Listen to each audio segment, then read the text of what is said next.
വേനൽക്കാലത്ത് പ്ലാന്റ്സ് നല്ല ഫ്രഷ് ആയിട്ടും ഹെൽത്തി ആയിട്ടും വളരാനായിട്ടുള്ള 5 ടിപ്സ് എന്തൊക്കെയാണെന്ന് നോക്കാം. ഇലകളൊക്കെ ഇങ്ങനെ ചുളുങ്ങി ഇരിക്കുന്നതൊക്കെ മാറി ലീഫുകളുടെ ഒരു ചുളുപ്പൊക്കെ മാറിയിട്ട് നല്ല ഫ്രഷ് ആയിട്ട് പറ്റുമെങ്കിൽ 3-4 നേരം ഓർക്കിഡ്സിന് വെള്ളം ഒഴിക്കാം. ഓർക്കിഡ് വളരെ വെള്ളം കുറച്ച് വേണ്ട പ്ലാന്റ് ആണ്.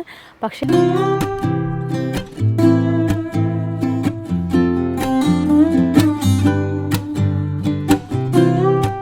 ഇപ്പം നല്ല ചൂട് സമയമാണ്, നല്ല വേനൽക്കാലമാണ്. അപ്പോൾ നമ്മുടെ പ്ലാന്റ്സിന് കൊടുക്കേണ്ട ഒരു 5 ടിപ്സാണ് ഇന്നത്തെ വീഡിയോയിൽ നമ്മൾ ഷെയർ ചെയ്യുന്നത്. ഞാൻ നിങ്ങളുടെ സ്വന്തം അശ്മി സുൽത്താന. എൻ്റെ വീഡിയോ കണ്ടിട്ട് നിങ്ങൾക്ക് ഇഷ്ടമാവുകയാണ്, യൂസ്ഫുൾ ആവുകയാണെന്നുണ്ടെങ്കിൽ ചാനൽ സബ്സ്ക്രൈബ് ചെയ്യാനും കമൻറ്റ് ചെയ്യാനും ലൈക്ക് ചെയ്യാനും ഷെയർ ചെയ്യാനും ഒന്നും മടിക്കരുത്. അപ്പോൾ നമ്മൾ ഒരു 2 വർഷം മുമ്പ് സമ്മർ കെയർ വീഡിയോ ചെയ്തിട്ടുണ്ടായിരുന്നു. അപ്പോൾ അതിൽ നമ്മൾ ഓർക്കിഡ്സിൽ എങ്ങനെയൊക്കെയാണ് നമ്മൾ ഈ വേനൽക്കാലത്ത് നമ്മൾ സംരക്ഷിക്കേണ്ടതെന്ന് ഞാൻ ഡീറ്റെയിൽഡായിട്ടൊരു വീഡിയോ ചെയ്തതായിരുന്നു. അപ്പോൾ അത് ഒത്തിരി കാലമായല്ലോ, അപ്പം ഇപ്പോഴും ഒരുപാട് പേര് ചോദിക്കുന്നുണ്ട് അതിനെപ്പറ്റി. അപ്പോൾ ഈ വേനൽക്കാലത്ത് പ്ലാന്റ്സ് നല്ല ഫ്രഷ് ആയിട്ടും ഹെൽത്തി ആയിട്ടും വളരാനായിട്ടുള്ള 5 ടിപ്സ് എന്തൊക്കെയാണെന്ന് നോക്കാം. അപ്പോൾ ഏറ്റവും പ്രധാനപ്പെട്ട ഒരു കാര്യം എന്ന് പറഞ്ഞാൽ വെള്ളം കൊടുക്കുന്ന രീതിയാണ്. അപ്പോൾ പലർക്കും ഇപ്പോൾ പ്ലാന്റ് കൊണ്ടുവച്ചിട്ട് നമ്മൾ എപ്പോഴും ചെയ്യുന്ന കെയർ ഒരേ രീതിയിൽ എല്ലാ സീസണിലും ചെയ്തുകൊണ്ടിരിക്കും. അങ്ങനെ ചെയ്ത് കഴിഞ്ഞാൽ പ്ലാന്റ് വളരത്തില്ല. അപ്പോൾ അതിനായിട്ട് നമ്മൾ വേനൽക്കാലത്ത് ഒരു രീതിയിലുള്ള പരിചരണവും മഴക്കാലത്ത് മറ്റൊരു രീതിയിലുള്ള പരിചരണവുമാണ് കൊടുക്കേണ്ടത്. നേരത്തെ ഞാനിതൊക്കെ പറഞ്ഞിട്ടുള്ളതാണ്, എങ്കിലും ഒരു ചുരുക്കിയിട്ടുള്ളൊരു വീഡിയോ ആണ് കേട്ടോ ഇത്. അപ്പോൾ വെള്ളം ഒഴിക്കുന്നത് നന്നായിട്ട് നനച്ച് കൊടുക്കണം. അതായത് നമ്മൾ സ്പ്രേയറിലൊന്നും ഒഴിക്കരുത്. നന്നായിട്ട് ഓസിലോ അല്ലെങ്കിൽ മഗ്ഗിലോ നമ്മൾ വെള്ളം ഒഴിച്ച് കൊടുക്കുക. അത് പറ്റുമെങ്കിൽ 3-4 നേരം ഓർക്കിഡ്സിന് വെള്ളം ഒഴിക്കാം. ഓർക്കിഡിന് വളരെ വെള്ളം കുറച്ച് വേണ്ട പ്ലാന്റ് ആണ്. പക്ഷേ ഈ ചൂടത്ത് നമുക്കൊരു 4 നേരത്തോളം തന്നെ നനയ്ക്കാം. അപ്പോൾ രാവിലെ ഒരു 7 മണി സമയത്ത് 8 മണി സമയത്ത് നനയ്ക്കുക, ഒരു 11 മണിക്ക് വീണ്ടും നനയ്ക്കുക, പിന്നെ ഒരു 3 മണിയാകുമ്പോൾ നനയ്ക്കാം, ഒരു 5 മണി 6 മണി ആ സമയത്ത് വേണമെങ്കിൽ നനയ്ക്കാം.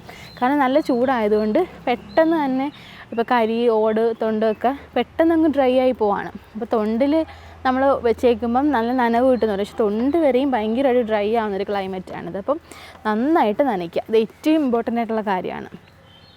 ഇനി രണ്ടാമത്തെ ടിപ്പെന്ന് പറയുന്നത് വളം കൊടുക്കുന്ന രീതിയാണ്. അപ്പം ഏറ്റവും നല്ലത് ജൈവവളം മാത്രം കൊടുക്കുന്നതാണ് ഈ ഒരു സീസണിൽ. അപ്പം ഏറ്റവും നല്ല ജൈവവളം എന്ന് പറയുന്നത് നമ്മൾ കഴിഞ്ഞ വീഡിയോയിൽ ഞാൻ ചെയ്തിട്ടുണ്ടായിരുന്നു, ചാണകത്തിൻ്റെ തെളി ഉപയോഗിച്ച് ചെയ്യുന്നത്. അപ്പം ആ ഒരു വളം കൊടുത്താലും ഭയങ്കരമായിട്ട് പ്ലാന്റ്സ് ഫ്രഷായിട്ട് നിൽക്കും. ഇത് പച്ചക്കറികളിൽ ഉപയോഗിക്കാം, ഓർക്കിഡ്സിലും യൂസ് ചെയ്യാം കേട്ടോ. ഇൻഡോർ പ്ലാന്റ്സ് ഒക്കെ നമുക്ക് ഇതേ വളങ്ങൾ തന്നെ കൊടുക്കാവുന്നതാണ്. അപ്പോൾ ഏറ്റവും നല്ല ജൈവവളങ്ങൾ മാത്രം കൊടുക്കാനായിട്ട് ശ്രദ്ധിക്കുക. കഞ്ഞിവെള്ളം, തേങ്ങാവെള്ളം, അതുപോലെ പല സ്ലറികൾ നമ്മൾ ഒരുപാട് വീഡിയോസിലൊക്കെ പറഞ്ഞിട്ടുണ്ട്. അപ്പോൾ ആ വീഡിയോസൊക്കെ ഒന്ന് കണ്ടുപോകുക. നമ്മൾ അതിൻ്റെ ലിങ്ക് ഡിസ്ക്രിപ്ഷനിലും മുകളിൽ കാർട്ടിലായിട്ടും കൊടുക്കുന്നുണ്ട്. അപ്പോൾ നിങ്ങൾക്ക് ആ വളങ്ങൾ എങ്ങനെ പ്രിപ്പയർ ചെയ്യാമെന്ന് മനസ്സിലാവും. അപ്പം വളം ഈ ജൈവവളം മാത്രം കൊടുക്കാനായിട്ട് ശ്രദ്ധിക്കുക. വളം കൊടുക്കുന്നതിന് മുമ്പായിട്ട് നന്നായിട്ട് നനയ്ക്കാനും ശ്രദ്ധിക്കുക കേട്ടോ. അപ്പോൾ ഇതാണ് രണ്ടാമത്തെ ടിപ്പ്. ഇനി മൂന്നാമത്തെ ടിപ്പെന്ന് പറയുന്നത് നമ്മൾ നല്ല ഷെയ്ഡ് കൊടുക്കുക എന്നുള്ളതാണ് പ്ലാന്റ്സിന്. ഇപ്പോൾ നല്ല വെയിലത്താണ് പ്ലാന്റ്സ് വെച്ചേക്കുന്നതെങ്കിൽ ഒരുപാട് ലീഫുകൾ യെല്ലോയിഷ് ആയിട്ട് പോകുന്നതായിട്ടാണ് കാണുന്നത്. ഇപ്പോൾ നമ്മളെ വീട്ടിൽ പുറത്ത് വെച്ചിട്ടുണ്ട്, അകത്ത് UV ഷെഡിൽ വെച്ചിട്ടുണ്ട്, പോർച്ചിൽ വെച്ചിട്ടുണ്ട്, അങ്ങനെ പല സൈഡിലും ഞാൻ വെച്ചിട്ടുണ്ട്. അപ്പം നല്ല ഡയറക്റ്റ് സൺലൈറ്റ് അടിക്കുന്ന വെയിലത്ത് ഇരിക്കുന്ന പ്ലാന്റ്സിൻ്റെ ലീഫുകൾ ഭയങ്കരമായിട്ട് കൊഴിഞ്ഞു പോകുന്നുണ്ട്. അപ്പം അങ്ങനെയുള്ള പ്ലാന്റ്സിന് മാക്സിമം നമ്മളൊരു ഗ്രീൻ നെറ്റ് കെട്ടി കൊടുക്കുകയോ അല്ലെങ്കിൽ തണലത്തോട്ടൊന്ന് മാറ്റുന്നത് നല്ലതാണ്. പിന്നെ ഈ ഒരു വേനലിൽ എന്ന് പറഞ്ഞാൽ നന്നായിട്ട് പൂ പിടിക്കുന്ന സമയമാണ്. അപ്പോൾ നന്നായിട്ട് പൂ പിടിക്കുന്നതോടൊപ്പം തന്നെ നമ്മൾക്ക് പ്ലാന്റ്സിന് ഹെൽത്ത് വളരെ ഇമ്പോർട്ടൻ്റ് ആണ്. കാരണം ഇലയില്ലെങ്കിൽ തന്നെ പൂ ഉണ്ടായിക്കൊണ്ടേയിരിക്കും. പക്ഷേ കുറേ നാളാകുമ്പോൾ ചിലപ്പം പ്ലാന്റ് കേടായി പോവും. അപ്പോൾ അതുകൊണ്ട് നമ്മൾ ഇങ്ങനത്തെ കുറച്ച് സംരക്ഷണങ്ങൾ കൊടുക്കേണ്ടത് വളരെ ഇമ്പോർട്ടൻ്റ് ആണ്.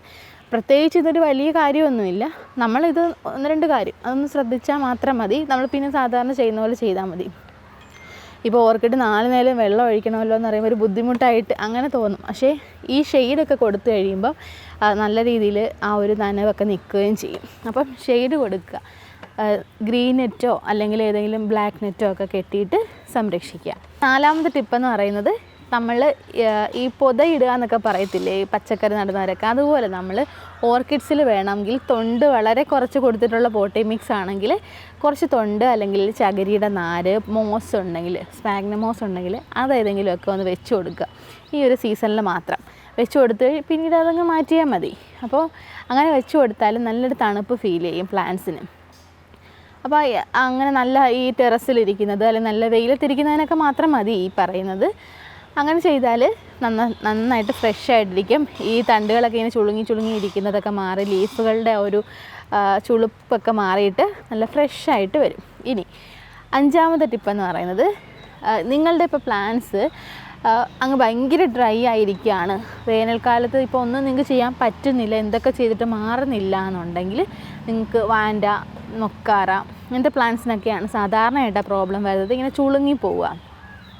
അതിന് നമ്മൾ ചെയ്യേണ്ടത് ഒരു 2-3 മണിക്കൂർ ആ പ്ലാന്റിനെ എടുത്തങ്ങ് വെള്ളത്തിൽ ഇട്ട് വെച്ചിട്ട് ഒരു ഉച്ച കഴിയുമ്പോഴത്തേക്ക് പ്ലാന്റിനെ വെള്ളത്തിൽ നിന്ന് മാറ്റുക. അപ്പം വെള്ളത്തിലിട്ട് വെച്ചിരിക്കുക ആ റൂട്ടിൻ്റെ ഭാഗങ്ങൾ.